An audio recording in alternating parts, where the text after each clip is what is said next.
So here you are asked to determine the point, if any, at which the graph of a function has a horizontal tangent line. So what you want to realize first is the key point that a horizontal tangent line occurs where the slope is 0. So always remember that. So we're going to start off with part A. So you have the function y equals x squared divided by x minus 1. So step 1, we want to use the quotient rule to find the derivative of that function. And we do that so we can find our point.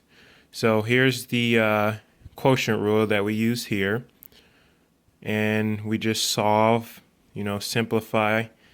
And so after we use the quotient rule and simplify, we have our derivative, which is right here, that you see right there.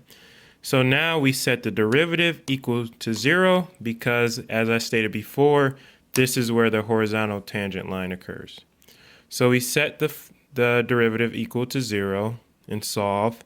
So we have both our x coordinates of x equals 0 and x equals 2. And this is how we solved it. So now we have, as I said, our x coordinates of 0 and 2. So now we plug these x coordinates back into our original function to get our y coordinates. We do that because we know the original function is basically the same thing as y. So f of x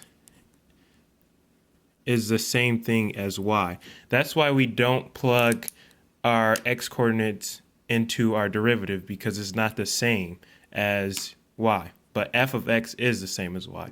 So we go back to the function that you originally had, and we plug in our value of x equals 0, and we get our y value of 0. So therefore, when x is 0, y is 0. So we do it again for our value of x equals 2. So we plug it in and we get 4. So therefore, when x equals 2, y equals 4. So for part A, the points at which the graph of the function y equals x squared divided by x minus 1 has a horizontal tangent line, or the coordinates of the horizontal tangent line is 0, 0, and 2, 4. And you could check that by graphing. And I'll show you again the steps of how I solve that.